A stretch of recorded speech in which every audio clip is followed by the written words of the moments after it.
Some people think that being laid off is the end of the world. Their dreams are crushed. But for me, that's when my career truly started and when I was, fully happy. Why wait to put your dreams into drive? Like, why stay miserable and unhappy instead of just doing what you truly want? So you can look at something and sit with it and think how negative it is, where you can turn that into a positive and rewrite your own story. For anyone who's listening that has gone through something that is maybe traumatic, looking at it from the other standpoint and just taking a moment to see what good can come out of it is extremely important. And you don't know what you can unlock until you go there. Hi, this is Angelica Deuel, owner of Hatch Interior Design Group, and you're listening to Dreams and Drive. Hey Dream Drivers, today I'm sitting down with Angelica Deuel, a designer who went from media and marketing professional to interior design powerhouse. Her story is proof that getting laid off isn't the end of the world, it might just be a new beginning. As a kid, Angelica was obsessed with transforming things, from organizing, creating, to imagining new worlds. But like so many, she found herself in corporate post-college, feeling like just another number and craving a life and career she actually owned. She stayed because she was comfortable, or so she thought, until September 2024 when she got laid off. And instead of spiraling, though, she felt relief. Finally, this was the moment she had been preparing for. Angelica had been already laying the foundation to go full-time on her dream, and the layoff pushed her straight into launching Hatch Interior Design Group, her business where she serves busy moms, professionals, and new homeowners who want spaces that actually feel like home. In this episode, Angelica keeps it real about taking the leap even when you're scared, why waiting too long can make the shift harder, why you need to let go of comparison, how she navigated finances and uncertainty, why she refuses to have a backup plan, and how she's already replaced her corporate income. So if you've been sitting on a dream, scared to move, or waiting for the right time, Angelica's journey is your sign. Sometimes the setback is the setup for the next success. All right, let's hear from Angelica. Thank you for having me. I am so excited to have you on the show. We've talked a lot about your journey. We are friends in real life, so it's good to be able to have you on to share with our dream drivers just all about how you were able to really take a leap of faith. I feel like it's not even a metaphor. Like you really had to do it, right? You took a leap of faith on your dreams and are now putting those into motion. I love to start our interviews though going back in time. I think it's super important for us to reflect on who we were as children. I think that's a pivotal time for a lot of dream drivers. So take me back. You grew up in Central Jersey, right? Yep. Take me back to the young Angelica. What was inspiring you about the world? I was kind of all over the place. I was a dancer, so I danced for 15 years, so naturally very creative. And then I was also into like history and had a fascination with homes and different designs throughout time. So had a lot of different passions and interests. Wait, I didn't know that. So you always kind of were Yeah. into just how homes were designed. It's funny because my little connection to interior design, if you want to know, is my mom used to buy me like, CD-ROMs. She used to buy me Yes. like the interior decorating CD-ROMs. I used to sell them at like Marshalls. And so I used to build floor plans and like furniture and like render models, all that stuff back in like fourth grade or so. So yeah, that's my Yes. connection to interior design. I did that too. But yeah, no, it was like I had a fascination with watching renovation shows and was always trying to think of ways to update my bedroom. I had a really small bedroom growing up, so I was painting, DIYing projects. So yeah, always trying to invent. How would you describe yourself as a child? Like, what do you think, looking back, if you had to look back at young Angelica, what would you say were your shining stars? Like the things that you did really well that maybe you didn't even notice it back then? My life was centered around dance, but I think more so I had a lot of like organization and attention to detail even when I was really young. Some might consider me a little bit of a control freak. So I think, yeah, just always naturally inclined to like being organized, even with like my school books and my backpack, and just being like focused on dance. And had I was pretty, I had a straight head on my shoulders, so I was pretty focused throughout my childhood. Hmm. What was the big dream for you? And I'm going to say that loosely. Yes, because it definitely changed. So I think I mentioned I was into history, and when I was really young, I liked the idea of being randomly an archaeologist, and uncovering like artifacts. I think later on in life, I realized that seemed way cooler than it probably was in real life. So that definitely changed, but that was something I was interested growing up in. Okay, so archaeologist, you liked uncovering things. You kind of be, I mean, I could see how like your interest in history and design kind of collided there. But I know you went to Drew University and you did not major in archaeology. No, And a lot of your first jobs after college were not in archaeology. So how did that pan out for you? definitely not. I don't even think they had that major, to be honest. But yeah, I guess so. When I was a teenager, I realized, okay, maybe I shouldn't do that. I've always had a passion for transforming things. And I decided to go down that path through a passion of mine, which was dance. So I wanted to study psychology and eventually open a dance therapy practice to really allow others to express themselves through movement and feeling versus words. So that was my goal going into college. I was a psychology and neuroscience major, and that changed pretty quickly. Um, I just realized how saturated that field was, and the income did not match what I was looking for. So then I changed majors and pivoted to marketing and visual design. And that's kind of where I ended up out of school.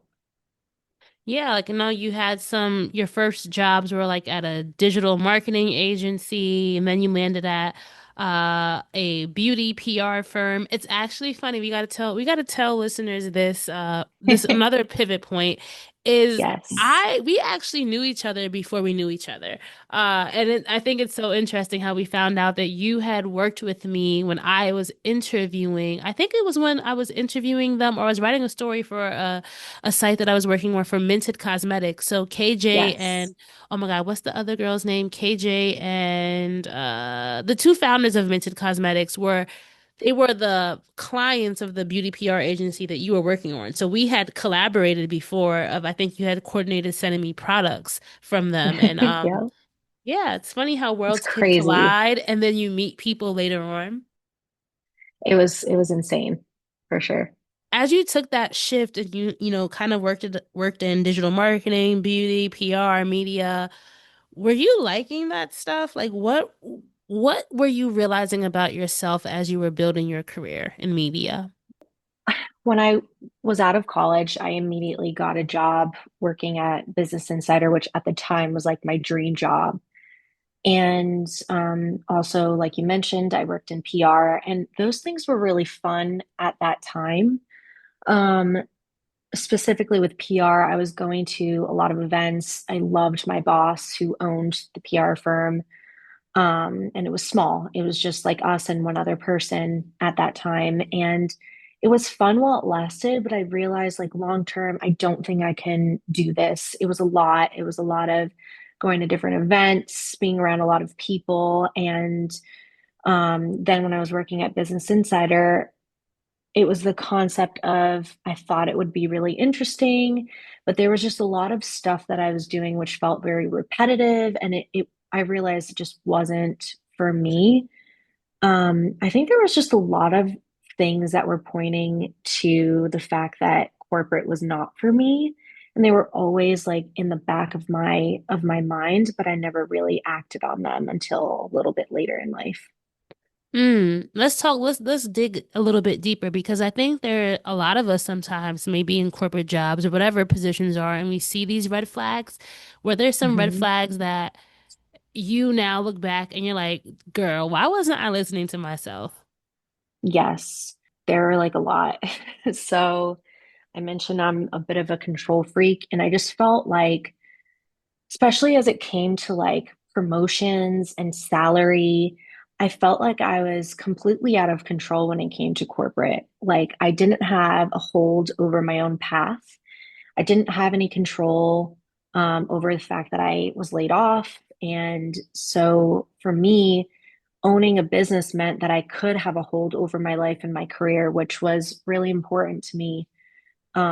Also, like I realized I felt like a number and I didn't feel that I was valued properly or an integral part of the company. And then I also just didn't like the idea of furthering someone else's goals that were not Mm. mine. And that was huge to me. That realization was like a little bit depressing, honestly, that I'm working for someone else instead of working for what I want. And I think the other major thing was I just wanted freedom, and which I'm sure a lot of people can relate to. Like I wanted to work on my own terms. I wanted the ability to put my future kids first. That was something that was at the forefront of my mind, especially the last few years of my corporate journey. Also, the last thing was like I felt what I was doing in media and marketing quickly became mundane and not something I could picture myself doing in 20, 30 years down the road. Yeah, and I was gonna say, like, I know you had all these red flags, but why do you think you stayed for so long? I know at this time you were also you had your interior design and your web design as like a side hustle at the moment, right? Like you were Mhm. launching these things on the side, kind of testing them out when you had time. But why do you think you stayed so long before? And we'll get into the what made you make that big jump, but yeah, what made you stay so long? I think there were a few things. The first was fear. So, not knowing what it was like on the other side because I never took that leap. And the second thing was like, it's just so expensive to live. So I own a home, I have two dogs. So for me, the comfort of a salary was helpful because I didn't have to necessarily worry about if I could pay my mortgage, if I could pay, a bill that came up if one of the dogs got sick. So I think it was just like the comfort of having the salary and the financial aspect, and then also just fear of the unknown. So those were like the two biggest things that kind of prevented me from exploring my true path. Yeah, and I think that's something like we all can relate to. We've had many conversations about this, right? Like Hmm. some people are risk averse, and you have to be willing to be okay with the unknown, right? But at the same time, when you have so many things such as like you have hard costs that you have to pay every month, right? I know for you, you also had like some debt, and then you were also planning a wedding too, right? So that definitely was back of mind for you. All right, so Angelica, let's go back to September 2024. This was a big moment for you, right? You received the news from your job. You're working in corporate at a big media company in New York City, right? You heard that you received the news that you were going to be laid off from your position. Talk me through how you felt, like those initial few days of receiving the news, and then we'll talk about what you decided to do post. So I'll be totally honest, I felt relief, which is probably not the reaction a lot of people have, but I've been feeling like for some time that it just wasn't the path that I was supposed to be on. So my initial reaction was, this is divine timing. Like this was finally my chance to take the leap to take the leap that I've been thinking about for so long. Um, Obviously, I was a little bit scared, just again with those unknowns and starting something completely different. But yeah, I was actually happy. Do you think if you weren't laid off that you would have stayed? Or was it I this think moment in life that you're like, something has to happen? What were you feeling at this time? I think I would have stayed maybe for a few more months and then just pushed myself to quit corporate. So I can talk a little bit about leading up to this moment because I Okay. think that's also important. So if we take a step back, you mentioned like I've always had side hustles. in college, I started a graphic and website design business that I continued while I was working in corporate. So I had that like design and business background. And I just learned a lot working with clients, project management, taxes, etc. But after years of feeling unsure about the future of that business, especially with advancements in technology, and then also paired with feeling like corporate was not the right thing for me, I decided interior design was the sector of design I was truly interested in. So, about 9 months before I was laid off, I think maybe like around February of 2024, I started educating myself on interior design, taking online classes. My husband actually owns a remodeling company and is a real estate investor. So, I was working on his investment projects, just like teaching myself design platforms, info on construction, creating the business name, branding, etc. So, all that to be said, when I was laid off, I already had somewhat of that foundation, even though I was still very new and didn't have any classical education or job experience. I think for me, when I was laid off, I immediately decided launching Hatch Interior Design Group was the best course of action.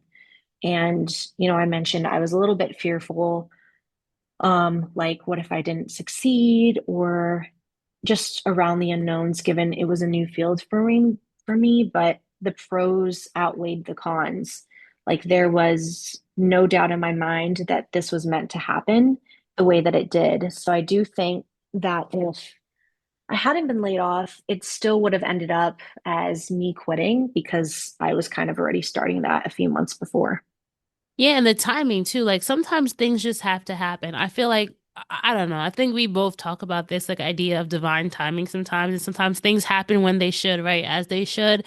And Mhm. you had been feeling this fear, but do you feel like the fear dissipated or you moved through the fear and just did it anyway? Because there's so many people who, let's say they got laid off, right? And they were working up to like launching, they had everything set up, but they still don't take that step.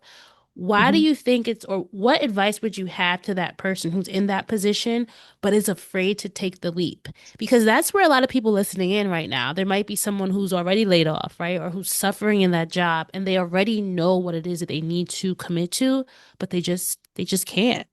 My advice, I think so many of us fear the same thing, but unlocking that has been the greatest thing to happen to me career wise. Even if I was forced personally to take that leap, my uncle many years ago, who's also in design, when I was struggling with wanting to quit corporate and become an entrepreneur, gave me advice that still sticks with me today. So he told me there's never going to be a right or a perfect time, and the only way to succeed is just to do it, plain and simple. Um, Another thing I think that's important to understand is like these are the years while you're young when you can be risky. I think there's more room for mistakes and risks compared to when you're in your 40s or 50s trying to change your career. So, like, the longer you wait, the harder it is to make that shift from corporate to becoming an entrepreneur. Honestly, it comes down to why wait to put your dreams into drive? Like, why stay miserable and unhappy instead of just doing what you truly want? It's just not worth the stress or anxiety working a job that you don't want. So when you think about it this way, the other side doesn't seem as scary. Honestly, it's been truly exciting getting to rewrite my path the way that I wanted to and not letting corporate dictate that for me.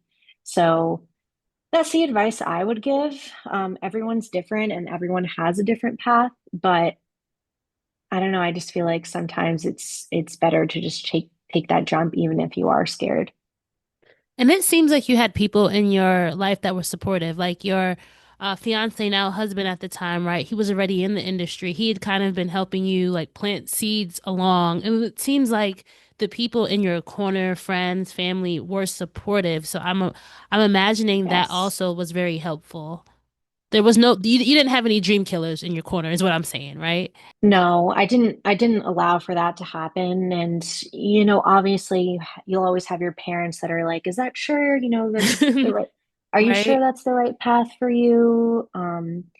But no, my main supporter is my husband, who he gets it because his exact path was he was working at a hedge fund and they laid him off, and he decided to never go back and opened his remodeling business, or he already had it, but he went full scale after that.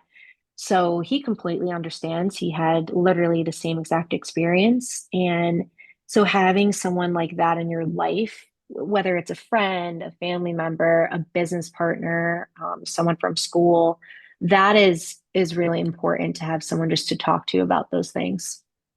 So let's get into the nitty gritty, right? Because all right, you were doing it on the side, you got laid off. You said, "Okay, I'm going to fully scale. I'm going to do this 100%. I'm going to make this happen." What were some of the biggest logistical hurdles or just challenges that you had to work through?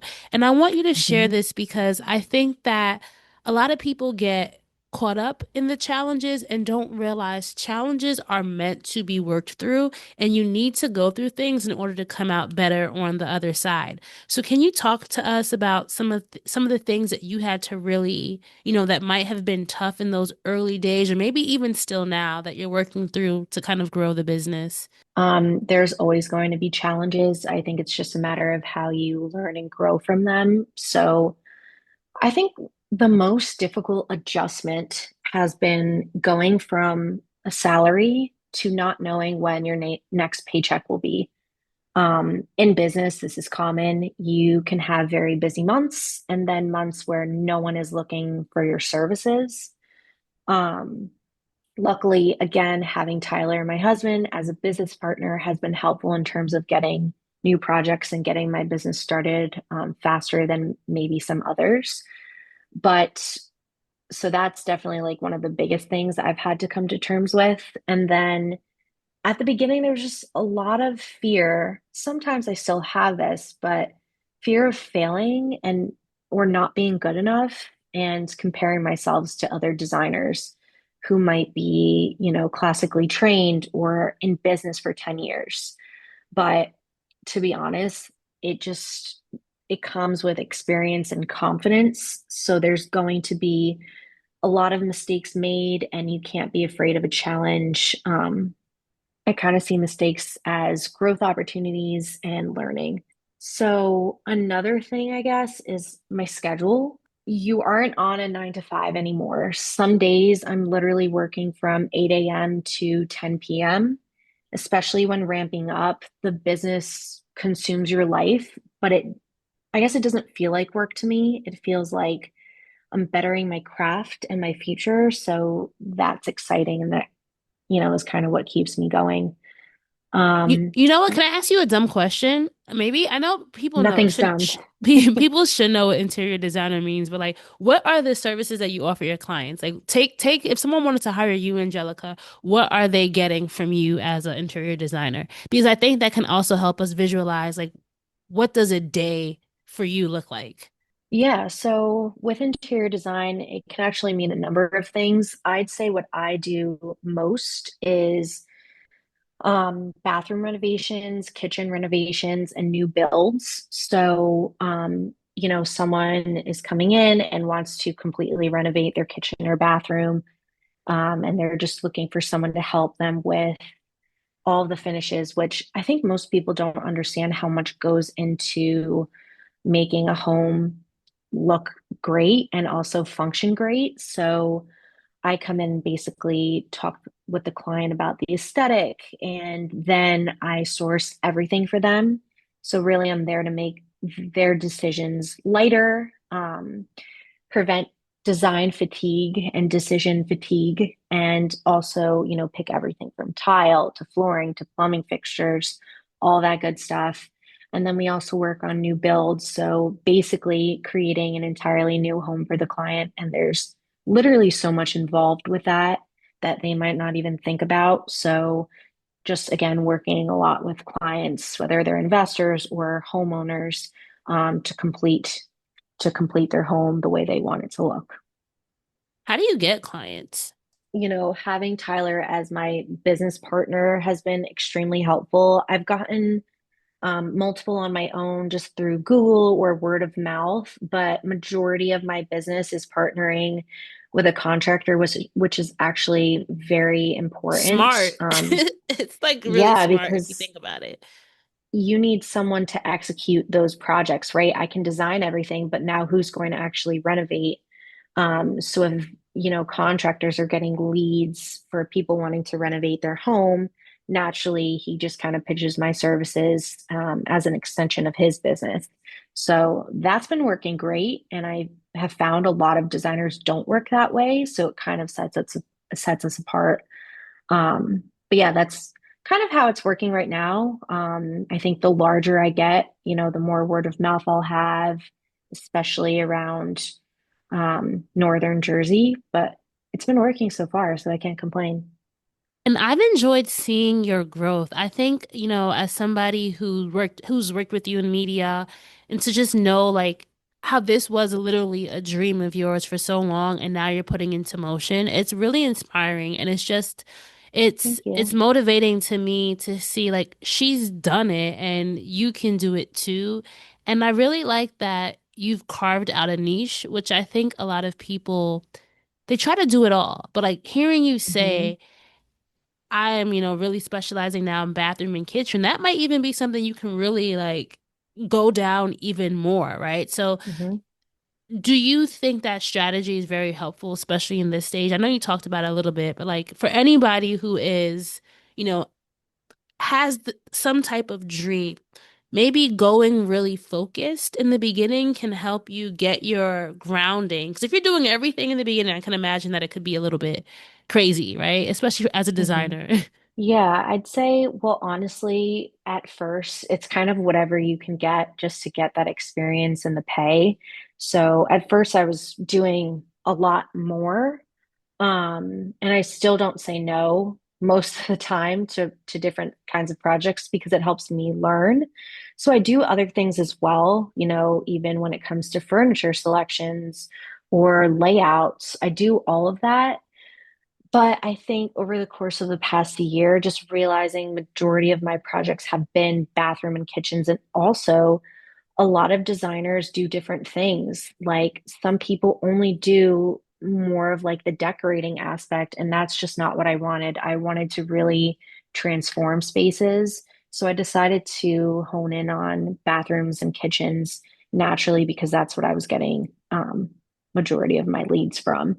But I'd say in the beginning, it's kind of hard to niche down, right? Because that niche might not work out. It kind of depends on what the market needs. But eventually, yeah, it is important just to set yourself apart to become the expert and the master in that category instead of just the jack of all trades and the master of none. Do you have a backup plan? That's a really good question. This might be controversial, but no, I don't see myself having any other choice. Like, I'm not the type of person to find an out to something. I'm going to stick it out. Honestly, like for me, there's no option to give up. And things can change, right? People could suddenly, like, especially with the economy, not want to be updating their homes. But then it's more just a pivot to your business, learning new things, kind of going with the market. Let's say people are really into bathrooms right now. Okay, learning a little bit more about that. Or maybe lately it's working with investors on their new builds or projects. Like, I don't think the backup plan is a new career. I think the backup plan is just pivoting the business.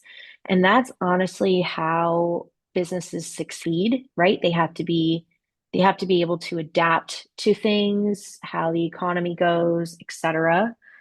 So, no, in terms of a backup plan, I also think there's a mindset shift that needs to take place, right? So, I don't have that like 9 to 5 anymore.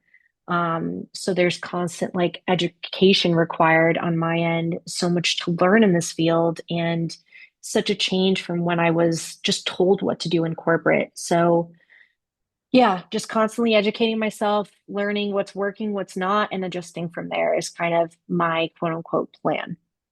I love that answer because I think it connects to like this bigger idea of understanding the type of life that you want to have. We've Hmm. talked about this. You eventually want children, you want to have a family, and you've talked about like when you are a mother, you want to be able to have certain flexibilities. And we've talked about some of the sacrifices that mothers have to make when they are working non-flexible corporate type jobs, right?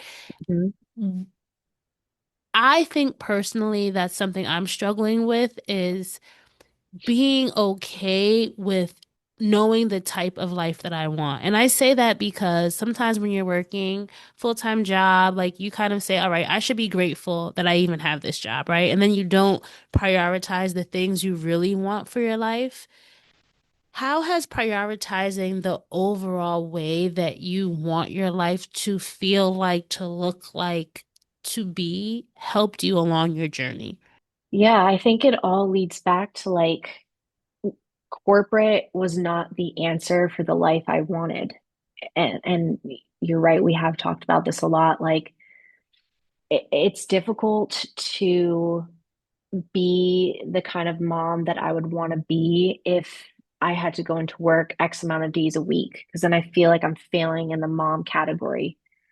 So for me, like that's been a constant is knowing that I want that freedom and the ability, like let's say this is just an example, but this is something kind of I think about too. Let's say after I gave birth, I got sick, or something happened with my child, or even my dogs. Like knowing that I could, if I wanted to, put the business on hold or make adjustments so that I'm able to be there for them or myself, that's really important to me. And, or even my parents getting sick. Like, those are things that I've always prioritized in my life. And not everyone is lucky enough to just kind of leave their corporate job and try to explore something on their own financially. I'm very grateful to have a partner who's supportive in that way. But like those constants of just knowing I have no other option, but I want this flexibility and I want to be a mom first and foremost, those things kind of dictate how I live my life, how I run my business, if that makes sense. No, it does make sense. And I just think it's like it's just inspiring to me to know that like it's okay. Like I think the thing here is like it's okay. Your desires for yourself are your desires when you're supposed to have that. So you don't have to kind of, I guess, not dumb down your desires. Like you don't have to play small just because you really want to be playing big in this area. So does that make Mhm. sense? Like I think you know where I'm hitting at here. It's like it's okay if you don't want to do that. You can design a life that works for you. Um, that's Yeah. the big takeaway. I think for so many years too, like I would meet moms, even now, with some clients that just had babies or are entrepreneurs with three children. And I'm like, how do you do that? And I've always just asked and asked, like, how do you design your life to be happy and fulfilling and still do what you love to do? And I think it's such a delicate balance. And I still haven't fully cracked the code. Like I don't have children, right? I'm sure it will change once, we take that next step. But I do have dogs, and I feel like it's, I'm trying to prepare myself and my life for when those things come into play. Like, I don't want everything to completely crap the bed once I have children. I need to be stable and I need to have a foundation so that I can have that flexibility and do what I want to do, like you said, in the future. Thank you for sharing that. We talked about what advice you'd have for dream drivers listening in who kind of feel stuck in neutral, right? Hmm. It's the idea of like why wait, right? Like why wait? You deserve to be able to put those dreams of yours in motion. Is there anything else that you would say to that person who's just like, but Angelica, I don't know, like you did it, but I don't have the same personality, or my situation is this. Like what's the most important thing that you'd want that person to hear? I just think sometimes it's good to take a step back and look at the larger picture, because oftentimes people will lead with emotions or how they're currently feeling about something or fear, but so many times it's just a mental hurdle or a block.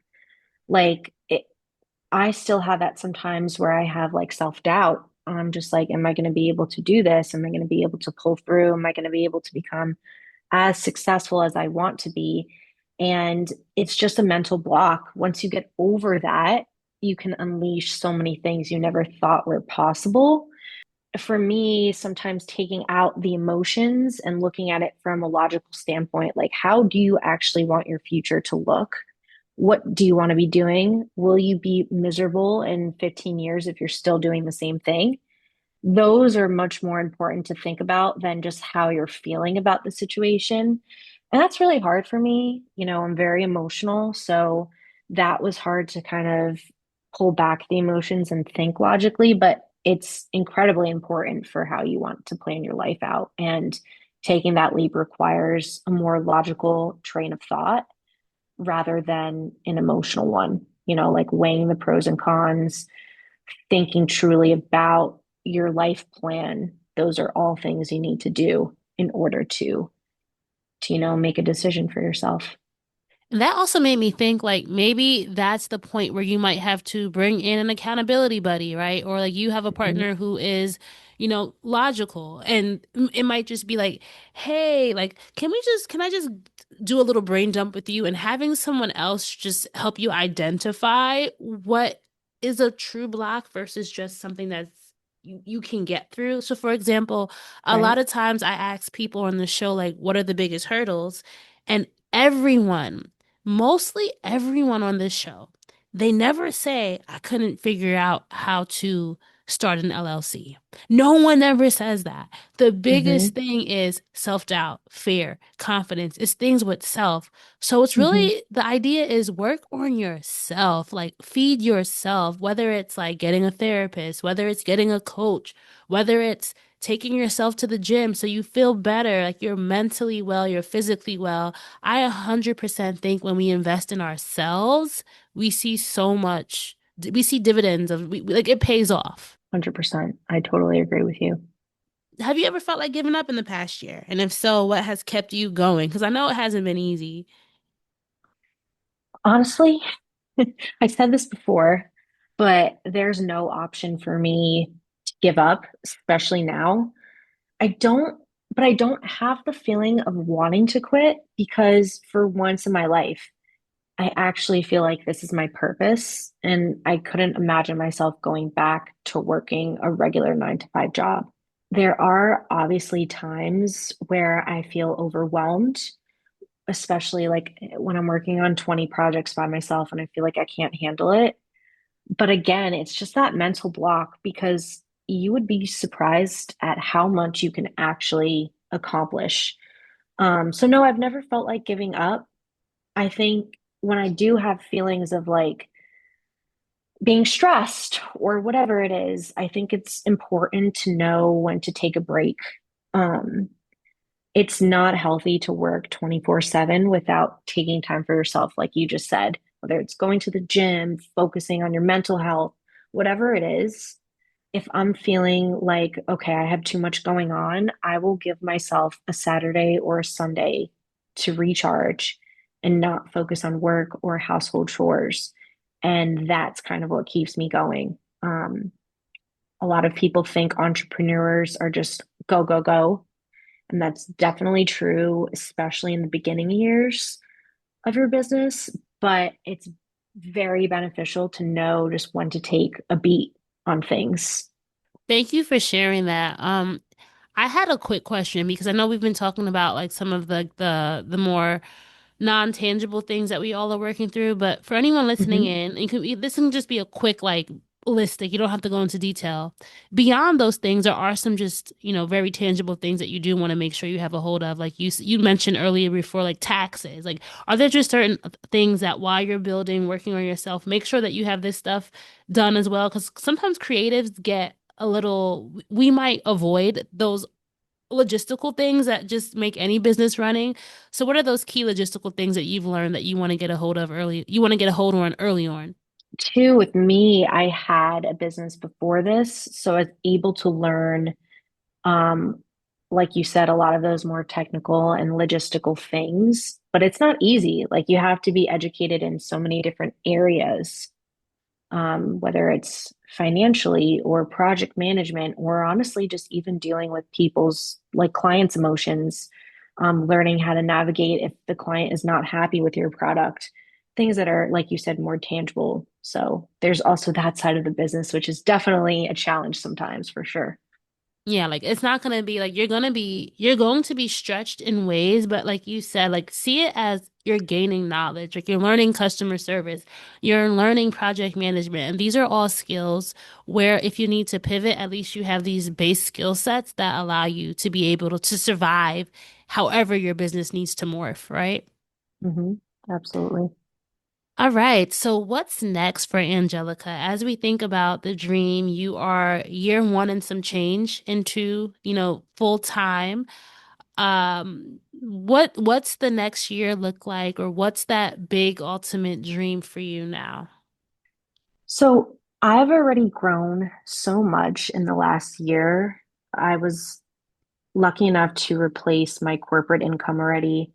So for me, I want, like, aside from obvious things like continuing to educate myself, improving my processes and services, growing the scale of my business and revenue, I want to do two things. So I think the first is I want to start working on the higher touch projects. So the clients who own 10 to $20 million homes instead of maybe $2 or $3 million, which there's nothing wrong with. And I will always work on a range of homes, but I just like to build my portfolio with those larger and higher end homes that require more thoughtful and elevated designs. So that's kind of number one. And then number two, which honestly, I was always seeking this when I worked in corporate, but I've always wanted to manage a team. And I'm sure, like, we've talked about that a bunch of times, right? I never had the opportunity to do that, even after asking for it so many times.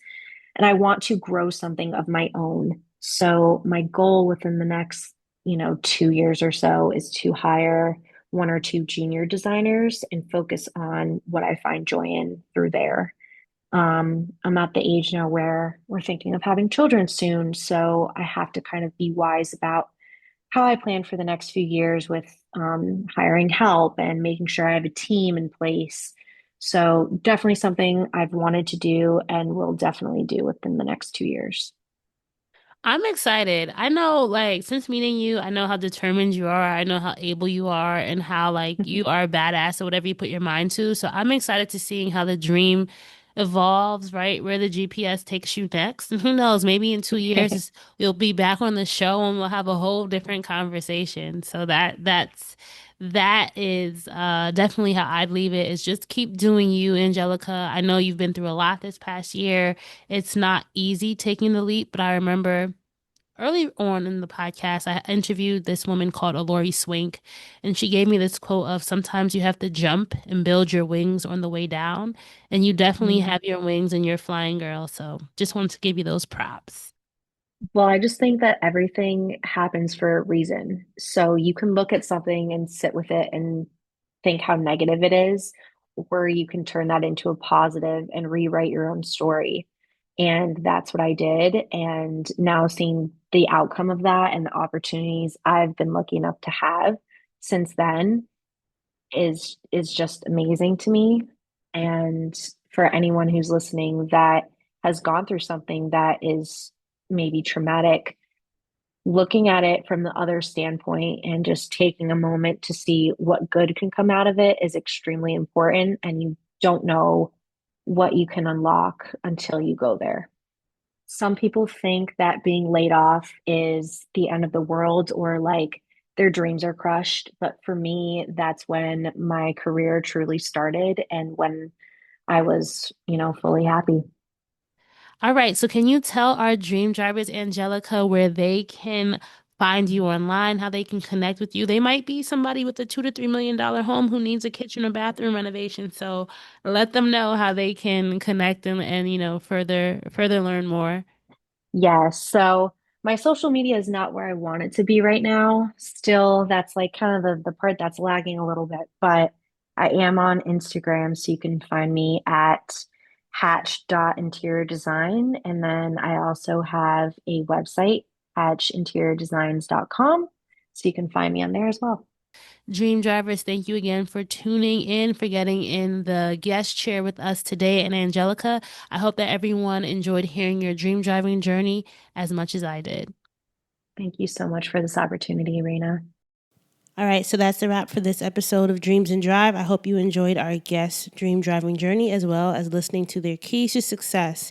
If you love this episode, you know what to do. Please make sure that you are following us. We are at Dreams and Drive across social media on Facebook, Twitter, and Instagram. So make sure you're sharing this episode, posting it to your Instagram stories, texting it to a friend, sharing on LinkedIn, wherever you are or online.